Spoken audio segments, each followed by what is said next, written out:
Olá, bem-vindos a mais um Drop nosso sobre os tópicos do Ação Humana dentro do capítulo 15, o mercado, explicando uma série de coisas importantes que é o nosso dia a dia da economia. Antes de continuar, recomendo sempre estudar esse livro, fazer o curso do Ilan, curso da onde nós estamos realmente tirando aqui os pontos chaves para explicar para os nossos alunos. Também recomendo a compra do livro Guia de Estudos do Ação Humana, uma tradução do Study Guide, escrito pelo Robert Murphy, que o Ilan se propôs a traduzir junto com o Matheus Passini e que agora foi publicado pela editora Eagle.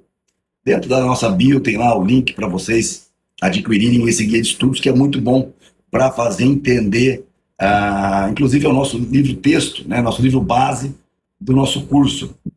Pois bem, lucros e perdas, o assunto de hoje, lucros e perdas empresariais numa economia em desenvolvimento. Chamamos de economia em desenvolvimento uma economia na qual a quota per capita de capital investido está aumentando. Então, se a quota per capita de 100 habitantes era R$ 100 no momento zero, no momento T1, essa cota é de 105. Então, 1,05 per capita. Esse é um ponto-chave. Perdão. É certamente inegável o fato de que a imensa maioria das pessoas considera as consequências do progresso material como uma situação muito desejável e aspira por condições que só podem ser realizadas numa economia em desenvolvimento. Mises fala sobre isso justamente para não ter que tentar explicar aquelas pessoas que preferem um mundo sem progresso, sem prosperidade.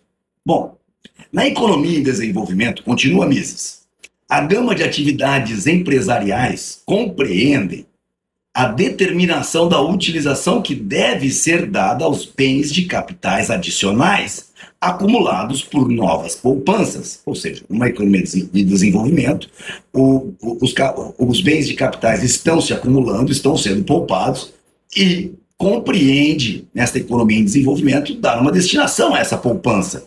Isso é muito óbvio. A poupança por si só não gera riqueza se ela não estiver sendo reinvestida. Mesmo quando a pessoa fala, não, claro que gera. Quando você empresta a alguém, esse empréstimo está gerando sem você trabalhar. Claro que não. Essa poupança sua está sendo remunerada ao longo do tempo. O tempo que você está abrindo mão de usá-la para si e passando para outro. E isso é muito importante deixar claro. E esse outro tem que fazer esse dinheiro produzir para pagar para si mesmo e aos juros cobrados. Continuando, Mises, a injeção desses bens adicionais de capital implica no aumento da renda total produzida, isto é, no aumento da oferta de bens de consumo que podem ser consumidos sem diminuir o capital disponível e, portanto, sem reduzir a quantidade de produção futura. Vamos lá? Olha, a injeção desses bens de capitais, desses bens adicionais de capital, implica no aumento da renda total produzida, isto é, no aumento da oferta de bens de consumo. Então os bens de consumo acabam ficando mais baratos e que podem ser consumidos sem diminuir o quê? O capital disponível, ou seja, sem você consumir parte do seu capital. Então é aquilo que nós chamamos efetivamente de renda. O aumento da renda é efetuado ou por uma expansão da produção sem alteração dos métodos tecnológicos de produção, ou pelo aperfeiçoamento dos métodos tecnológicos, o qual não teria sido possível se não tivesse havido o aumento da quantidade de bens de capital.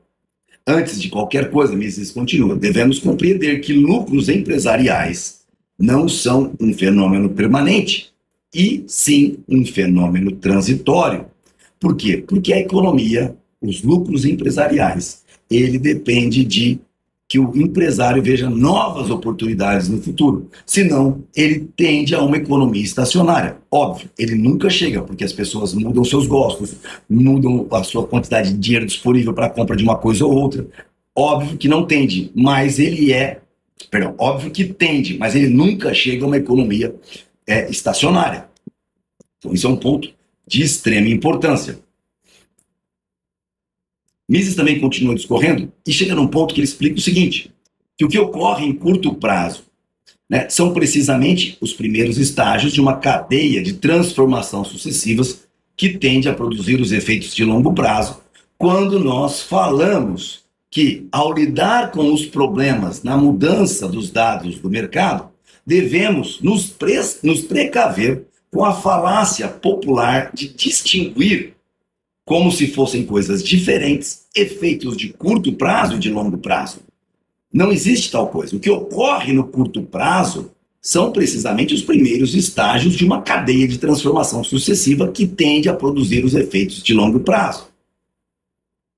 É necessário compreender, então, que o próprio aparecimento de um excedente do total de lucros empresariais sobre o total de perdas empresariais está intimamente ligado ao fato de que o processo de eliminação do lucro e perda empresarial tem seu início no mesmo momento em que os empresários começam a ajustar o complexo de produção aos novos dados que são colocados no mercado.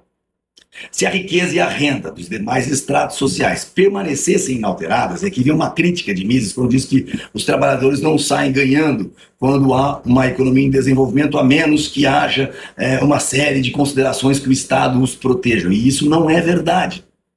Se a riqueza e a renda dos demais estratos sociais permanecessem inalteradas, as pessoas só poderiam comprar os produtos adicionais pela restrição proporcional de suas compras de outros produtos, porque ele não teria condição de ter mais renda para gastar, então ele não poderia comprar novos produtos. Ora, em sendo assim, ele não enriqueceu de fato, mas não é isso que acontece. Se fosse assim, os lucros de um grupo de empresários seriam exatamente iguais às perdas incorridas por outros grupos. E estaremos na economia estacionária, o que não acontece. O que ocorre é o seguinte: os empresários, ao se engajarem na utilização dos capitais recém-acumulados e na aplicação de novos métodos tecnológicos de produção, necessitam adquirir fatores de produção complementares para produzir mais, ganhar mais. Sua demanda por esses fatores é uma demanda adicional, que provoca um aumento dos preços dos fatores em questão. Somente na medida em que ocorram esses aumentos nos preços e salários, os consumidores estarão em condições de comprar os novos produtos, sem diminuir a compra de outros bens.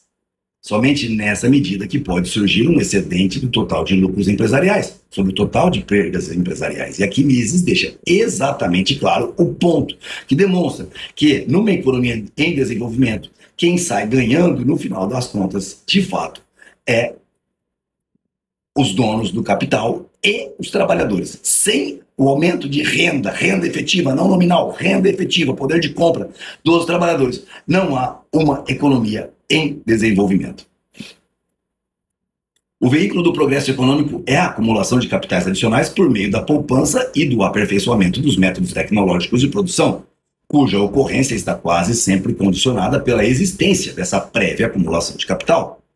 Ao realizar seus projetos, promovendo o progresso econômico, os empresários têm necessariamente de dividir os benefícios decorrentes do progresso com os trabalhadores e também com uma parte dos capitalistas e proprietários de terras, incrementando passo a passo a participação desses grupos até que a sua própria parte desapareça inteiramente. E ele precisa achar uma nova situação para que haja perdas e lucros empresariais, ou lucros empresariais no caso da economia efetivamente crescente.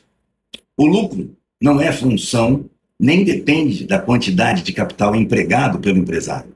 O capital não gera lucro. Lucros e perdas dependem exclusivamente do sucesso ou fracasso do empresário ao ajustar a produção à demanda dos consumidores. E aqui, para encerrar, esse é o ponto nevrálgico da coisa. Nós precisamos entender que sem empresários dispostos a desenvolver tecnologia, coisas novas, para que tenhamos maior abundância de produtos, visando o lucro, né? Ou novas tecnologias que produzam de forma mais barata, não há, de fato, o enriquecimento de todos, e principalmente da classe trabalhadora. Quer mudar o mundo? Estude economia austríaca. Não seja enganado por falácias econômicas de todas as outras escolas. Um abraço. Meu nome é Rodrigo Andolfato. Convido vocês a conhecerem o Instituto Liberal da Alta Noroeste. Nosso objetivo é, por fim, disseminar os conhecimentos econômicos a todos. Um abraço.